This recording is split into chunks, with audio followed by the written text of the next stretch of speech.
This is a Korean crime thriller. It's one of the biggest Korean movies in recent years. The dark setting of the story is so unbelievable. So before and after its release, it caused great controversy in the industry and among the audience. This video, I'll bring you this heavy Korean movie. No secrets, the original title of this movie is Bad Girl. The story begins with a happy family of three. Mary, the mistress of the house, is a full-time housewife with a lot of charm. Mary's husband is handsome. He's involved in politics. He's a favorite to be the next congressman. They have a daughter, Ellie, who's a sophomore in high school. The three of them lived a prosperous life with nothing to lose. With the election just around the corner, Hanson's been busy campaigning these days. He's running against a local councilman. They've been fighting for years to help her husband win this election. Mary's been canvassing all over the place lately. She's been working her ass off every day. That night, Mary came home at 10 o'clock. She soon realized that her daughter Ellie was not at home. Her cell phone was turned off. Mary searched all the places where Ellie might have gone, but there was no sign of her.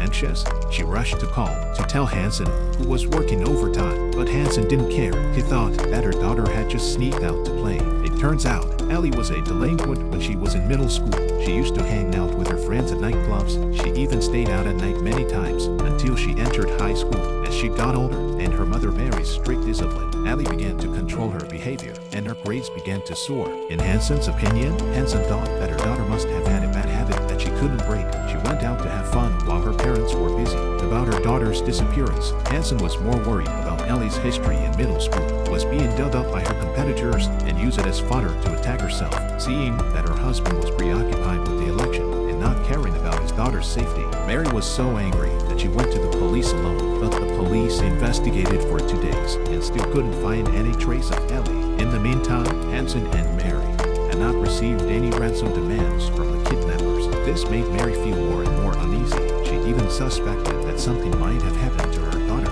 But although the police have not been able to find the whereabouts of Ellie, but through the cell phone communication records, they found Avery had frequent calls with a female classmate named Rose. But when Rose was questioned by the police, she was not very cooperative when being questioned by the police. So the police suggested that Mary, as a parent, to ask Rose for information. Under the authorization of the police, Mary went to her daughter's school alone and found Rose. Rose was reluctant to talk, but Mary soon realized she was wearing a brand name watch. It was clearly Ellie's. So Mary questioned Rose. She asked Rose if she had stolen the watch from Ellie in order to prove her innocence. To prove her innocence, Rose revealed the circumstances of Ellie's disappearance. She said that she and Ellie were very close friends. The watch was a gift from Ellie. On the night of the incident, Rose and Ellie stayed after school to do their homework. They didn't go home together until dark. Ellie was picked up by a white car on the way home, but it was too dark and it was raining heavily. Rose couldn't see the owner's face and the license plate number. The reason she didn't tell the police, she just didn't want to get herself in trouble. Mary immediately gave the clues provided by Rose to the police. The police immediately retrieved the surveillance video of the relevant road, but unfortunately, the road where the incident happened is not installed. The nearby Corvette also failed to capture the white car mentioned by Rose. While Mary was actively cooperating with the police and searching for her daughter, Hanson still thinks that her daughter is just playing around and hiding. In order to get votes, he even used her disappearance as a bargaining chip for his own misery. But Hanson's maneuvering backfired. Many voters were puzzled by his active participation during his daughter's disappearance. Some even accused him of being selfish and cold-blooded. For a while, Hanson's support plummeted as he took the lead. He was quickly overtaken by his opponent, and his indifference to his daughter's disappearance angered his wife. Mary, in a fit of rage, had a huge fight with him and said she would no longer help him with his canvassing. In the days that followed, Ellie disappeared and no one ever heard from her, and Mary became more and more desperate. On the 10th day of Ellie's disappearance, the news finally came. Someone found her body in the forest. A police autopsy showed that Ellie had been run over repeatedly by a car. The night she disappeared, the murderer buried the body. He buried the body in the forest. In the last few days, there have been several rainstorms in the area. The bodies were washed out by the rain. The disappearance has now become a homicide. At Ellie's funeral, Hanson was in front of all the media cameras. He cried like a baby. He acted like a good father. His popularity quickly turned around. His approval ratings began to rise, and it gave Mary a horrible idea. She even suspected that her husband had killed her daughter. She even suspected that her husband had cued his daughter to an election. That way, Hansen didn't have to worry about his opponents using his daughter's history as a pretext, and he couldn't use her death to gain a wave of sympathy votes. And when she thought about it, Mary came home and confronted her husband. Hansen thought his wife was crazy, that she'd come up with such a ridiculous idea.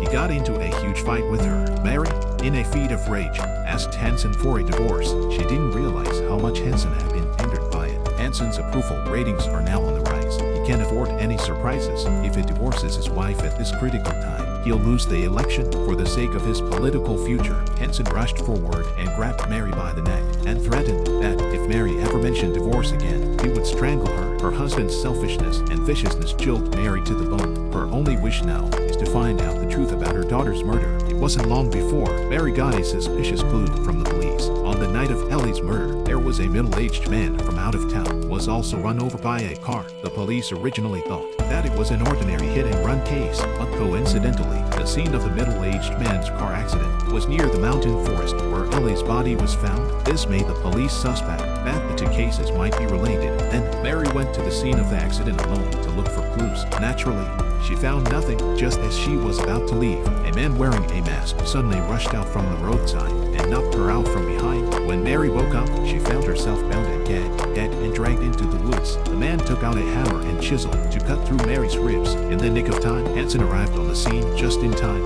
He overpowered the man and saved Mary. It turns out that in the last few days, someone had been sending Hansen private messages on his campaign website, threatening to drop out of the congressional race or they'd kill his wife. Hansen, out of an abundance of caution, Hansen sent someone to follow Mary after he received the threatening messages, and then he saved her in the nick of time. Police later identified that the man who intended to harm Mary was the man who sent Hansen the private message. He was an avid supporter of Hansen's rival, who was trying to stop Hansen from running for office to prevent Hansen from continuing his candidacy. Afterward, Hansen gave his wife, Mary, a stun gun. He gave her a stun gun for his own defense. After this incident, Mary's suspicions about Hansen were dispelled, and the gap between husband and wife was bridged, and the man's crazy behavior gave Mary a new idea. She began to suspect that her daughter's death might be linked to her husband's rival, because Mary suddenly remembered something. On the day that Allie disappeared, she was out on the street campaigning for her husband. John had passed her humming a little song, and now that she thought about it, the song John was humming was one of Ellie's favorite pop songs. John's behavior at the time might have been a warning and a hint to Mary. If Hansen continues to run, to watch out for their daughter. That's what she thought. Mary rushed to tell the police about her suspicions. She wanted them to focus on John, but the police said when Ellie first disappeared, they had already checked on John. There was nothing suspicious about him, and the police have now identified a suspect. This person is Rose, who was close to Ellie on the night of the murder. Witnesses saw Rose returning home with blood on her clothes. In addition, the police also found a shoe at Rose's house. They found a shoe stained with Ellie's blood. However, when questioned by the police, Rose refused to admit that she had hurt Ellie. According to her, on the night of the murder, due to the rainy weather and slippery road, Ellie fell down accidentally. She broke her knee. She bled a lot. When Rose helped Ellie up, Rose accidentally got some blood on her clothes and shoes. Other than that, because of her family's poverty, she usually dresses in shabby clothes. She was often ostracized and ridiculed by her classmates. Only Ellie, who also suffered from bullying, and they became good friends. And the reason Ellie was also bullied, because during her freshman year of high school, when Hansen went to his daughter's class activities, he brought imported snacks to all of Avery's classmates. Many of her classmates interpreted Hansen's behavior as a show of wealth. Ellie became jealous and isolated from her classmates. Since then, she could only spend so much time with Rose. There was never a fight between them. Rose had no motive to hurt Ellie. After listening to Rose's testimony, the police conducted a lie detector test on her. The results showed that Rose didn't lie. Besides, Ellie was run over by a car. As a high school student, she didn't know how to drive. She didn't have a car at home. It's unlikely to be a murderer. But if neither John nor Rose is the killer, who could be the real killer? In order to find more clues, Mary went through her daughter's computer and social media accounts. She finally found a suspicious email address. The owner of this email address had been sending Ellie exam papers since the first semester of her senior year of high school. Mary realized that her daughter's academic performance had skyrocketed in high school. It wasn't the result of her hard work. It was the result of someone leaking her exams before each test. According to the email address, Mary quickly found out the person who leaked the test questions was Ellie's homeroom teacher. In order to find out why, Mary went straight to the teacher to ask what happened. The teacher explained that Ellie was ostracized by her classmates. In addition to her father's ostentatious display of wealth, there was another reason, was that her grades were too low. That lowered the class average. That's why the teacher gave Ellie the test questions in advance, in the hope of improving the class's collective performance. And at the same time, she also wanted to improve her relationship with the other students. But the teacher repeatedly emphasized that the questions she sent to Ellie were only blank papers, and that the answers were given to Ellie by her own mind. The teacher begged Mary not to tell the school authorities about this. Her family's finances are modest, and now she's pregnant. She couldn't afford to lose her job at the school. Mary saw that the teacher was very sincere. She was so pitiful, so she didn't tell anyone about the leak. Finally, Mary visited each of Ellie's classmates. Finally, she learned an important clue from a female student who wore glasses. When Ellie was in school, she and her best friend Rose had formed a school band. They used to play in an abandoned house not far from the school. Not far from the school. They used to practice in a hidden abandoned house, according to the address provided by the girl. Mary found the house. Surprisingly, she found a lot of photos of Ellie and Rose together. Judging from the photos, the relationship between these two girls seems to have gone beyond friendship. In addition, there was $100 million in cash hidden in the house. What surprised Mary even more, there was a black car parked in the bushes near the house. In the bushes near the house, there was a black car. There was dried blood in the crevices of the wheels. Could this be the car that ran over Ellie? While Mary was shocked and puzzled by what she found, Rose arrived at the abandoned house. Mary threw the cash she found in front of her and asked her what was going on. Rose, seeing the situation as it was, she told her everything. About a year ago, she and Ellie were trying to trick their homeroom teacher. They installed a hidden camera in their aromatherapy diffuser. They installed a hidden camera they didn't realize accidentally caught the teacher cheating on her with her lover. After that, Ellie used the video to blackmail the teacher. She used the video to blackmail the teacher into leaking her exams for a long time. Her test scores improved dramatically. But not long ago, Hansen and Mary decided to send their daughter Ellie abroad after the election. They decided to send their daughter, Ellie, overseas to study. Ellie couldn't let go of her best friend, Rose, who was poor, so she ended up blackmailing her teacher for $100 million and Rose's tuition and living expenses for the next few years. But Ellie had just picked up the ransom money from the teacher. She had just picked up the money from the teacher. She was hit by a car that suddenly rushed up to her. She was repeatedly crushed to death. The driver obviously killed her on purpose. In the scene of Ellie's murder,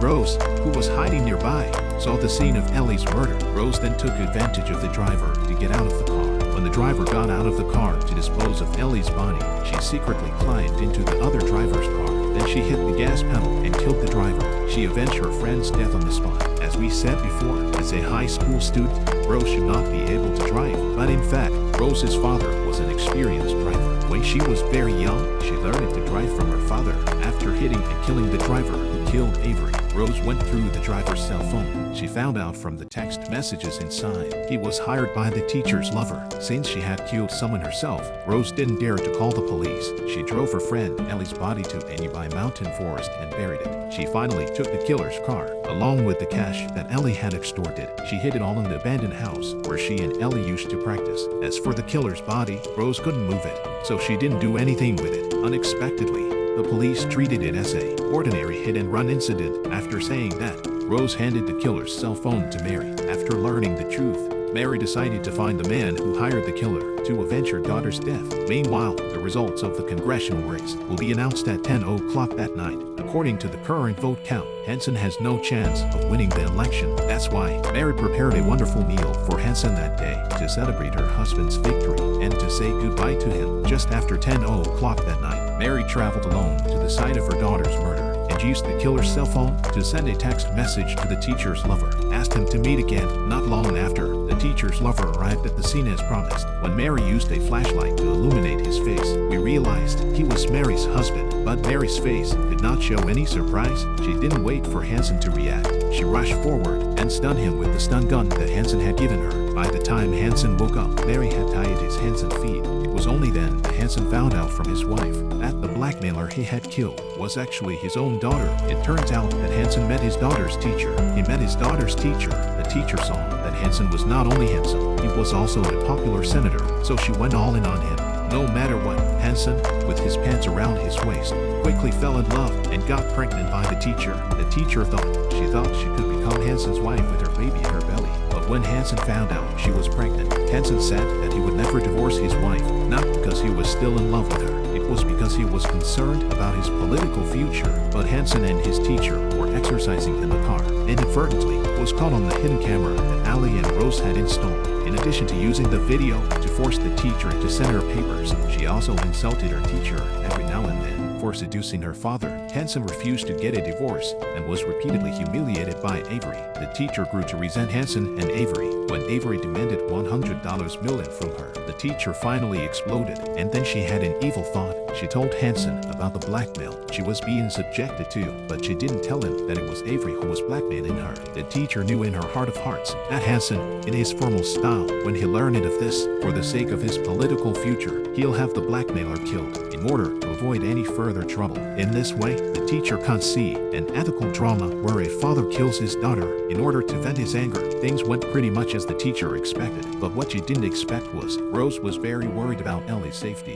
When she found out that she was blackmailing the teacher, she was very worried about Ellie's safety, so she kept a close eye on her. She witnessed Ellie's murder. She drove her car to kill Ellie's killer. Hansen, in order to protect his privacy, he only remotely controlled the killer through text messages. He never met him. Rose buried Ellie's body. She buried Ellie's body, leaving only a man's body at the crime scene. Hansen thought the killer had completed his mission. The dead man at the scene was the blackmailer, so he didn't give it a second thought. Mary was able to find out the twisted truth because after she got the killer's cell phone from Rose, she went straight to see the teacher. After Ellie's death, the teacher finally started to get scared. Seeing Mary come to her door, she was looking for inner relief. She had to tell the truth. Mary took into account that she was pregnant. She decided to let her go. She decided to let her off the hook. She put the blame on her husband. She chose to meet Hansen after the election results were announced. At his happiest moment, when Hansen was at his happiest after learning the truth, Hansen was in a state of remorse, and Mary's revenge had just begun. He put a thick plastic bag around Hansen's head to suffocate him, but as she watched Hansen struggle for his life, at the last minute, he gave up his plan to kill him. For the sake of such a man, was it really worth ruining the rest of her life? But she had to avenge her daughter's death. Thinking of this, Mary immediately sent the video of Hansen and her teacher's sexual intercourse to Hansen's rival, Jeong. For people like Hansen, who chased power without regard for family, perhaps the harshest punishment for him would be to have his reputation destroyed. No Secrets was released in 2016. It did well at the box office in South Korea, but it's not well known in this. I'm sure those of you who watched our commentary will agree that the movie has a lot of logical connections, but like many Korean crime movies, the highlight of this movie is the scale. In addition to exposing and criticizing social phenomena, such as election behavior, school bullying, and immorality, the movie is also basically negative towards human nature. It's almost a full cast of villains. It's hard to imagine that this is the work of a female director. Well, that's it for today. For those of you who like crime thrillers and suspense movies, don't forget to like it and follow it. See you next time.